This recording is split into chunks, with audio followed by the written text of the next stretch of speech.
السلام عليكم ورحمة الله وبركاته. معاكم سمر حماد. برحب بيكم على قناة سمر كروشيه، وأتمنى أن أقدر أقدم لكم فن الكروشيه بشكل مختلف ومميز، وأسأل الله التوفيق في القول والعمل. بسم الله، نبدأ تحفة جديدة. فيديو النهاردة هنشتغل نوع جديد من الخيوط، وهو المكرمية القطن. سمك الخيط 3 مليمتر. وزن البكرة بيبدأ من نص كيلو. هنشتغل النهاردة بلونين مختلفين. هحط لكم لينك جروب خيط المكرمية القطن في صندوق الوصف. يلا بينا على طريقة العمل. سمك الخيط هنشتغل بمقاس إبرة 4 مليمتر.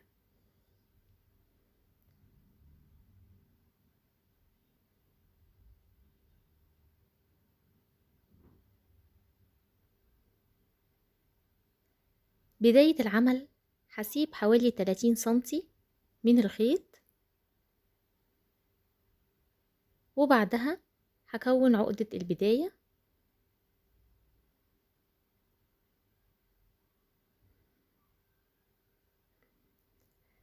وهشتغل عدد سلاسل البداية 28 سلسلة.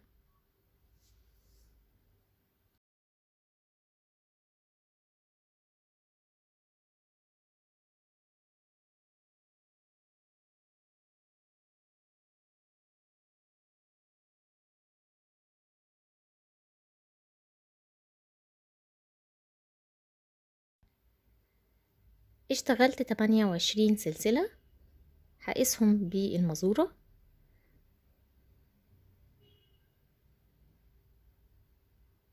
ما يعادل 17 سنتي.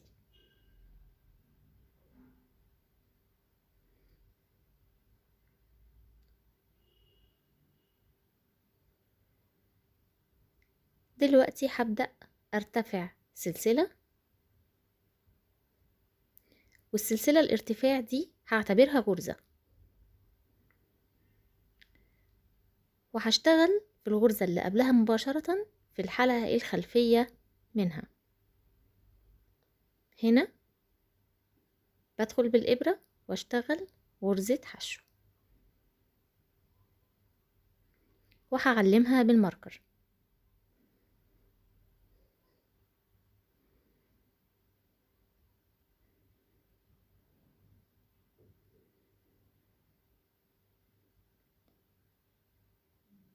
والغرزة اللي بعدها مباشرة في نفس المكان بشتغل في الحلقة الخلفية غرزة حشو. هفضل اشتغل بالطريقة دي على مجموعة السلاسل لحد ما اوصل لاخر سلسلة.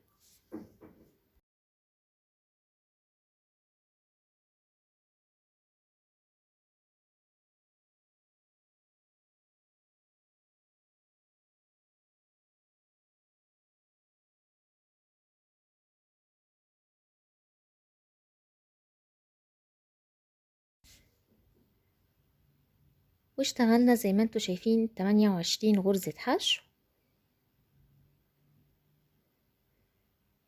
وصلت لاخر غرزة هشتغل فيها 4 غرز حشو.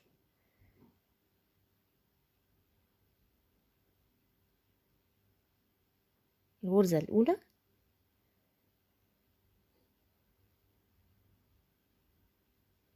التانية،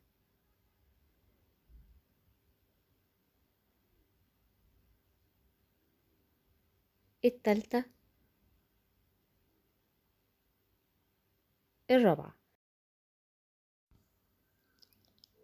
اذا في الغرزة الاخيرة بشتغل فيها 4 غرز حشو.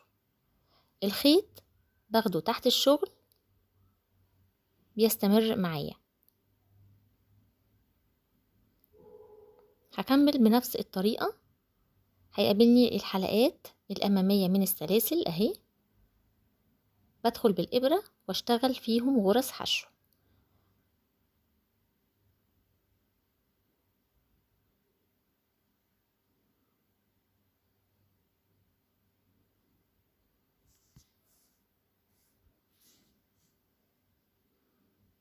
هشتغل بنفس الطريقة وبنفس الشكل ده لحد ما اوصل لسلاسل البداية.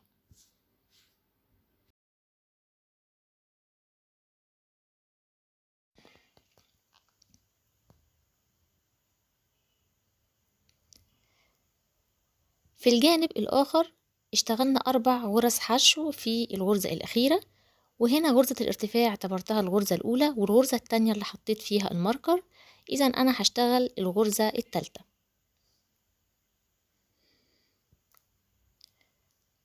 أما الغرزة الرابعة هشتغلها ولكن بتغيير الخيط علشان أقفل السطر بشكل احترافي. بسيب الخيط الأساسي واخد الخيط اللي أنا مستمرة بيه زي ما انتوا شايفين كده، واشد الخيط وهقفل السطر بشكل احترافي اهي. دي الغرزة اللي فيها العلامة اللي هقفل فيها السطر تحت حرف الفي الخاص بيها بالطريقة المعروفة، من بره لجوه تحت حرف الفي، باخد الخيط من بره لجوه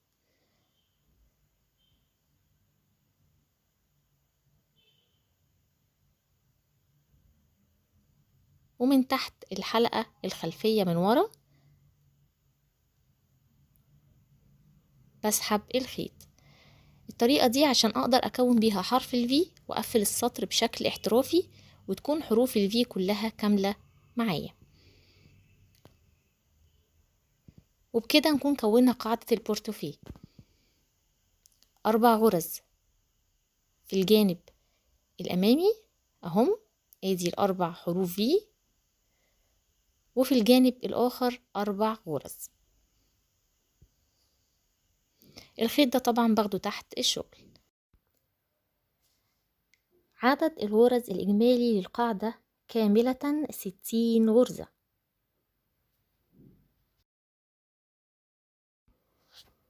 هبدأ الغرزة الفعلية للبورتوفيه وباجي عند حرف الفي اللي انا كونته، بدخل في الحلقة الخلفية منه وكمان في الحلقة اللي وراه مباشرة بسميها الخلف الخلفية. معايا حلقتين على الإبرة اهو، بسحب الخيط، هرتفع سلسلتين ودول هعتبرهم الغرزة الأولى في الدور، والسلسلة التالتة دي هتعتبر الغرزة التانية. السلسلة التالتة دي غرزة أساسية لأني هقفل فيها بمنزلقة لنهاية كل دور. بلف الخيط واتجاهل غرزة واشتغل في الغرزة اللي بعدها مباشرة بنفس الطريقة، حلقة خلفية مع حلقة خلف الخلفية من الغرزة،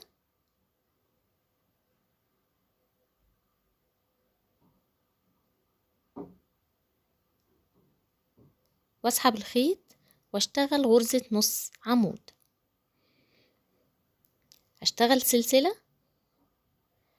واتجاهل غرزة والف الخيط واشتغل غرزة نصف عمود بنفس الطريقة، حلقة خلفية مع الحلقة خلف الخلفية من الغرزة، واسحب الخيط 3 حلقات على الإبرة، اسحب الخيط واخرج من ال3 حلقات ودي اسمها غرزة نص عمود. وبكرر تاني الطريقة دي بتسبب تدعيم أكبر للبورتوفيه. هكمل بنفس الطريقة على قاعدة البورتوفيه كلها وهرجع لكم تاني.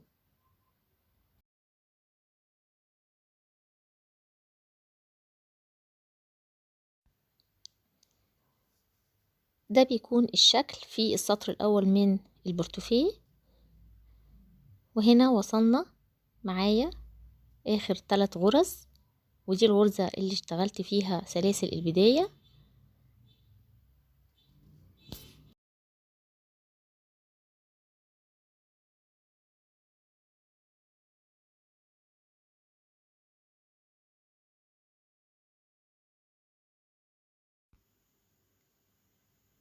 هتجاهل غرزة وهلاقي الغرزة اللي بعدها مباشرة أول غرزة في الدور. دلوقتي هقفل بالمنزلقة في الغرزة اللي فيها الماركر، بضم الشغل كده وتحت ضلعين الغرزة الأمامي والخلفي بدخل تحت حرف الفي واشتغل غرزة منزلقة.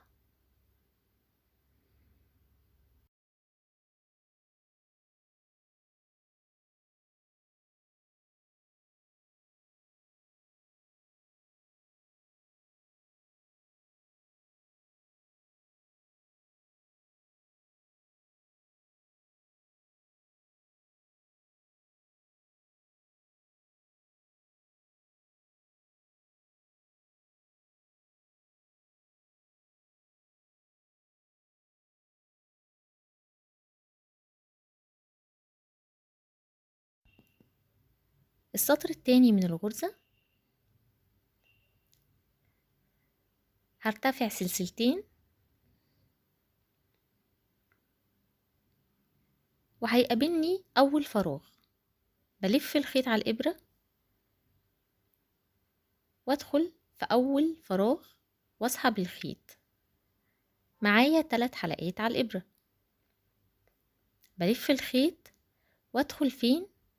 هدخل في الحلقة الخلفية من الغرزة اللي تم تجاهلها في السطر الأول، تحتها مباشرة أهي الحلقة الخلفية، واسحب الخيط. معايا 5 حلقات على الإبرة، ألف الخيط. هدخل فين؟ هدخل في الفراغ التالي، الفراغ اللي في الغرزة اللي بعدها على طول، واسحب الخيط. معايا 7 حلقات على الإبرة، بلف الخيط واخرج من ال7 حلقات كلهم واشتغل عليهم سلسلة. دي كده الغرزة. هعلم الماركر في أول غرزة اشتغلتها أهي، الغرزة اللي فيها الماركر هي أول غرزة، وكمان بقفل فيها بمنزلقة. تاني بلف الخيط وادخل في الفراغ اللي هيقابلني. معايا 3 حلقات على الإبرة، بلف الخيط وادخل في الحلقة الخلفية من الغرزة في السطر السابق. معايا 5 حلقات على الإبرة، ألف الخيط وادخل في الغرزة اللي فيها الفراغ التالي اهي، واسحب الخيط. معايا 7 حلقات على الإبرة، بلف الخيط واخرج من ال7 حلقات دفعة واحدة واشتغل عليهم سلسلة. ده كده شكل الغرزة.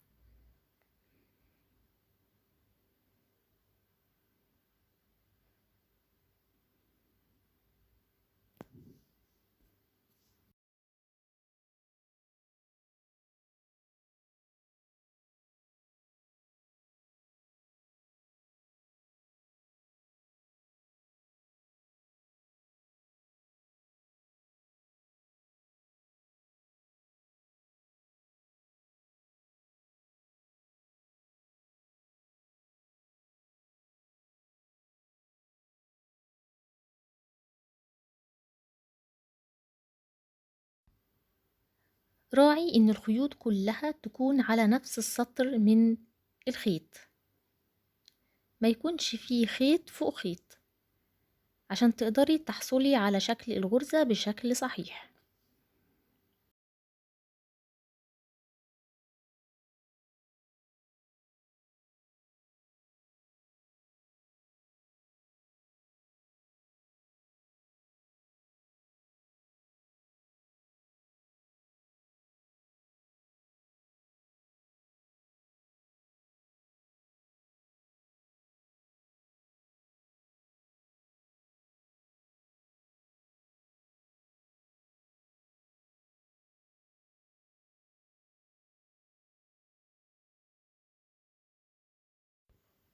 هنكمل لنهاية السطر بنفس الطريقة وهرجع لكم تاني.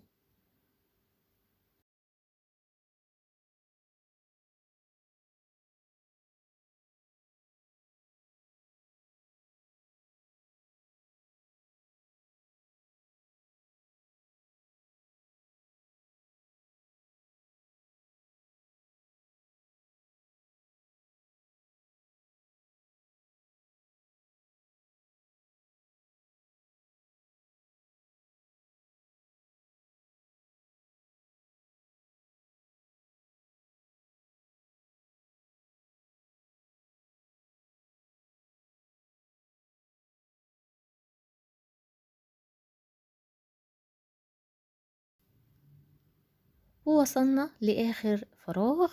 هنركز مع بعض. بلف الخيط وادخل في اول فراغ، معايا 3 حلقات على الابرة. بلف الخيط وادخل في الغرزة اللي في السطر السابق، معايا 5 حلقات على الابرة. اهم حاجة تحاولي تعدلي الغرزة. بلف الخيط، هدخل فين؟ هدخل في الغرزة الاولى في المكان المقابل ليها اهو، شايفينها؟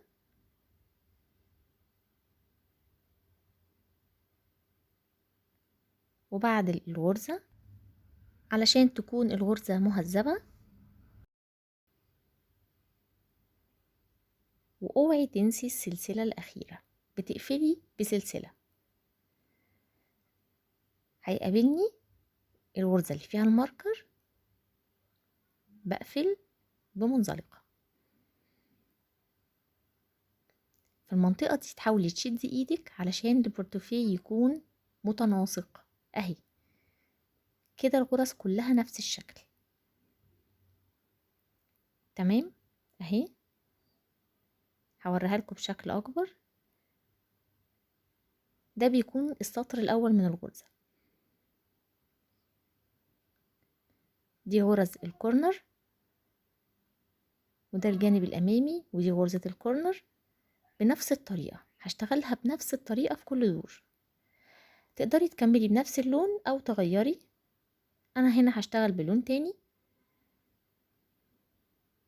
فهغير اللون. هغير اللون ازاي؟ بعد ما بقفل بمنزلقة اهي،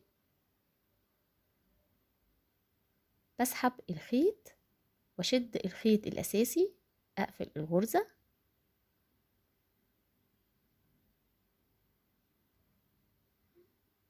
وارتفع سلسلتين.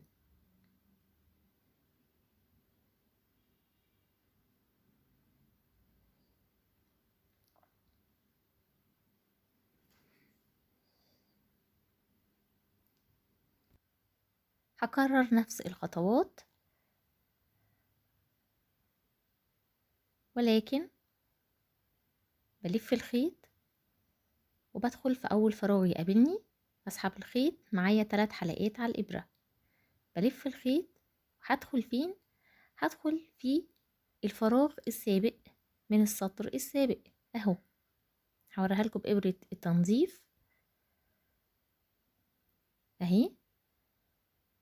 في اول فراغ خارج منه الغرزة، شايفين؟ هو ده. يعني انا بدخل في اول فراغ، وفي فراغ في السطر السابق من الاسفل بدخل فيه هنا، واسحب الخيط. هنا بقى بحاول اهذب الغرزة باني اعدل الضلعين. بخرج كده بالابرة وبحاول اعدل ضلعين الغرزة. بلف الخيط وادخل في الفراغ اللي يليه مباشرة، واسحب الخيط، معايا 7 حلقات على الابرة. هلف الخيط بس اهو، برضو انا هعدل الغرزة. بلف الخيط واخرج من ال7 حلقات دفعة واحدة، وهعلمها بالماركر. اهم حاجة الغرزة الاولى بعلمها بالماركر لاني بقفل فيها السطر بمنزلقة. هشتغل سلسلة، وبقى كده كونت شكل الغرزة الاولى.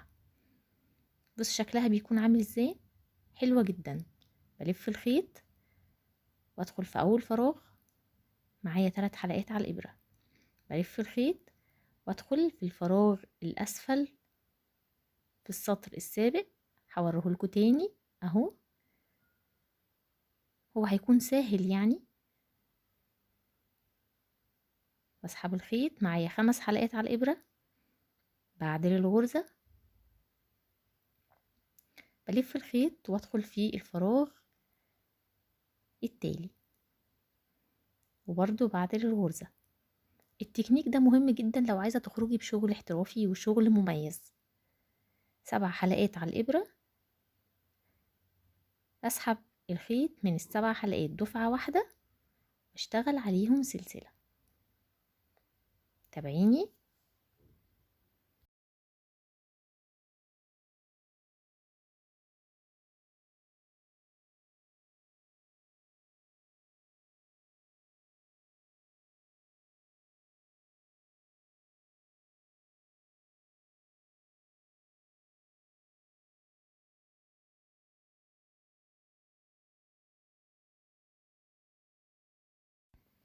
ده بيكون شكل الغرزة في تداخل الألوان.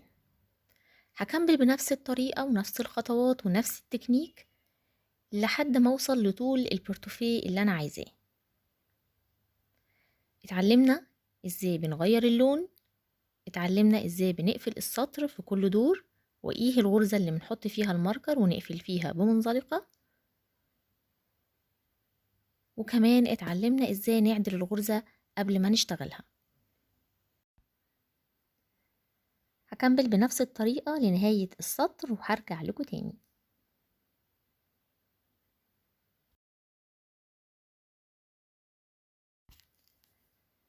ووصلنا خلاص لنهاية السطر. بلف الخيط وادخل في الفراغ 3 حلقات على الإبرة، بلف الخيط وادخل في الفراغ الأسفل واسحب الخيط وارتفع واعدل الغرزة 5 حلقات على الإبرة، بلف الخيط. هدخل فين؟ زي ما قلنا في السطر السابق، هدخل في الفراغ التالي من الغرزة الأولى أهو، واعدل الغرزة واضم الكورنر كويس جدا، واسحب الخيط من ال7 حلقات دفعة واحدة، واشد الخيط كده واقرب واشتغل السلسلة.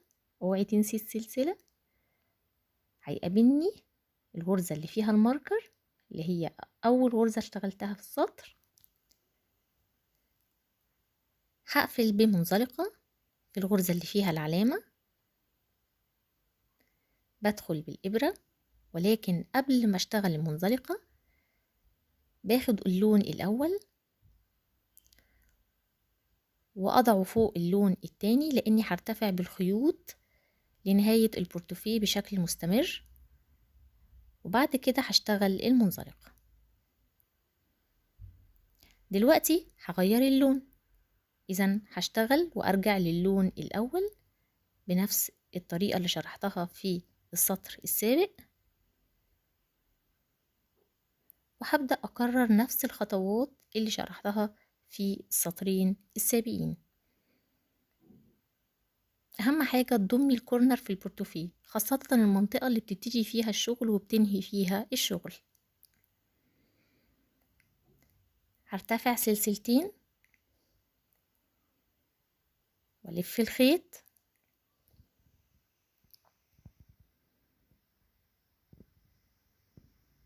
اهو، اول فراغ يقابلني بلف الخيط وادخل في اول فراغ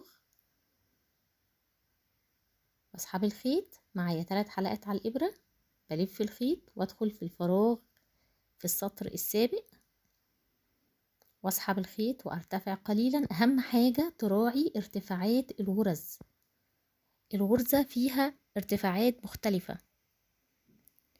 اما النقطة التانية اللي حباكي تراعيها هي انك تعدلي ضلعين الغرزة بحيث الغرز كلها تكون متهذبة على سطر واحد زي ما انتوا شايفين كده. الغرزة الاولى بعلمها بالباركر لان دي بقفل فيها المنزلقة، تشتغلي عليها سلسلة، وهكذا هنكمل بنفس الطريقة ونفس التكنيك ونفس الخطوات لحد ما اوصل لطول البورتوفيه المناسب.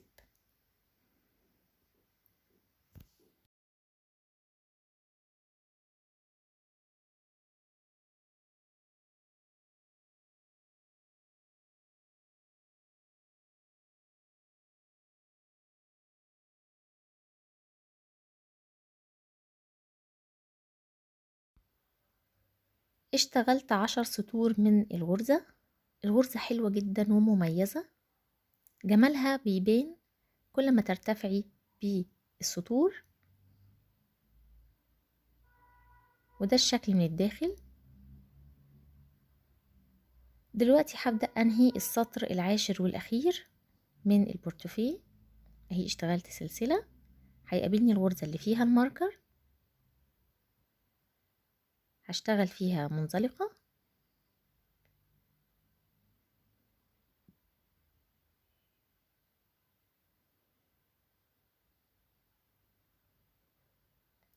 وهكتفي بالشغل باللون الأحمر. هرتفع سلسلة وهبدأ أكون السطر الأخير للبورتوفيه وهو غرزة حشو. باجي في الغرزة اللي قفلت فيها الماركر تحت حرف الفي أشتغل غرزة حشو، الغرزة اللي بعدها غرزة حشو. الغرزة الأولى اللي اشتغلتها أهي عشان بقفل فيها بمنزلقة، غرزة حشو. إذا السطر ال11 كله غرزة حشو فقط. هكمل لنهاية الدور وارجع لكم تاني. ووصلنا لنهاية الدور، الغرزة الأخيرة. أنا هنا مش هقفل بمنزلقة، هشتغل 5 سلاسل، ودول اللي هقدر من خلالهم أكون الجزء اللي هيتعلق فيه يد البورتوفيه. بعد ما اشتغلت ال5 سلاسل هقفل بمنزلقة في الغرزة اللي فيها الماركر.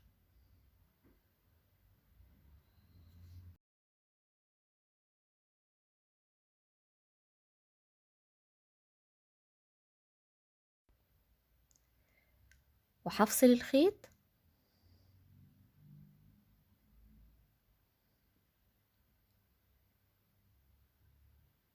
وأشد الخيط وهبدأ أفنش وأنظف الخيط، أو ده الجزء اللي هعلق فيه يد البورتوفيه.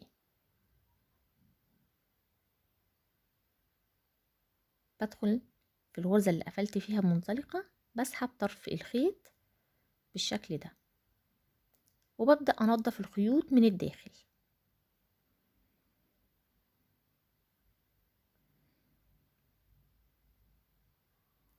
ده طبعا بيكون عن طريق إبرة تنظيف الخيوط اهي، هتسهل عليا كتير.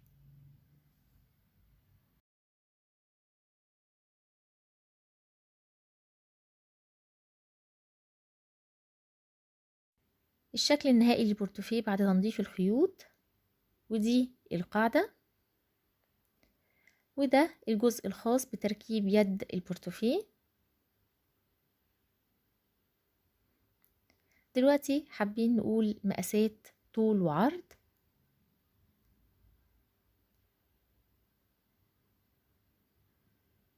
الطول 11 سنتي،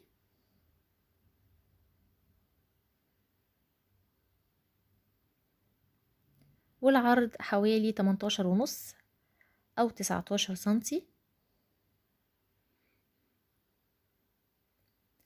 طبعا لك مطلق الحرية انك تبطنيه او لا، ولكن انا بحب البطانة بتبطني بالطريقة اللي انا شرحتها قبل كده في فيديو سابق على القناة، هحط لكم اللينك في الديسكريبشن بوكس وفي الاي فوق.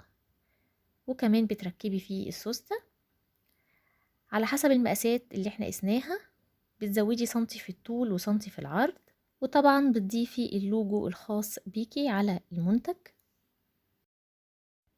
انتهيت من تركيب البطانة والسوستة وكمان اللوجو. اللوجو إضافة كبيرة لشغلك. الغرزة سهلة جدا ومبتاخدش وقت في التنفيذ، القاعدة بسيطة وسهلة، ليكي مطلق الحرية انك توظفي الألوان اللي انت حباها مع الغرزة. السوستة عامل مهم جدا لأنها عنصر أمان، أنصحك ما تتخطيش خطوة السوستة في أي بورتوفيه. وأخيرا اختيار يد البورتوفيه، تقدري تشتغليها بنفس ألوان البورتوفيه بأي غرزة، أو إنك ترفقي يد جلد زي ما أنا اخترت على حسب لون البورتوفيه يكون لون مناسب. هنا اليد الجلد من طبقتين ومتخيطة زي ما انتوا شايفين، صناعة حلوة جدا جدا، ومرفق معها الجنش اللي من خلاله هقدر اركب اليد في البورتوفيه في الجزء اللي انا اشتغلته. طبعا ده سهل علينا كتير جدا. البورتوفيه وزنه خفيف وشكله في منتهى الجمال، بيتلبس بالطريقة دي. تقدري تنفذي البورتوفيه بأي نوع خيوط متوفر عندك، ممكن تقدميه هدية لعيد الأم أو جراب موبايل للبنات.